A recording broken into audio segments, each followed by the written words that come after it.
ఒకసారి వీడియో చూడండి. ఈ ప్రతాపాలు, ఈ మీడియా వాళ్ళు అందరూ ఒక చిన్న వ్యాపారస్తుడు బన్ను అమ్ముకునే అతను మీద చూడండి. ఒక ముస్లిమ్స్ అంట అతను. వాడు చూడండి ఏం అడుగుతున్నాడు, నీకు ఆధార్ కార్డు ఉందా, పర్మిషన్ ఉందా, ఈ ఎక్స్పైర్ అయిపోయినాయి. ఒక ఆవిడేమో ఈ తిను అంటుంది. కానీ అది తినేటప్పుడు అతను చూడండి ఎంత దిగాలుగా తింటున్నాడో, ఎంత బాధగా తింటున్నాడో. ఏంటి కర్మ అనుకోండి, నాకు చాలా బాధ వేసింది, ఏడుపు వచ్చింది నాకు చూడంగానే. అప్పుడప్పుడు తింటున్నావు, డైలీ చిన్న పిల్లలు పెద్దోళ్ళు తింటున్నారు. దానివల్ల మళ్ళీ ఎందుకట్లా గ్రామర్ అవుతారు?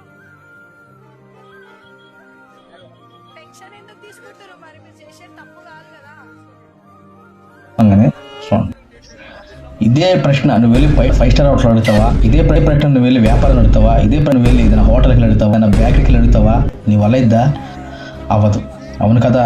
ఒక చిన్న వ్యాపారస్తులు పట్టుకొని ఏదో పొట్టకుట్టి కోసం చేసుకుంటే అది అమ్మితే అతను మిగిలిన 2 రూపాయలే.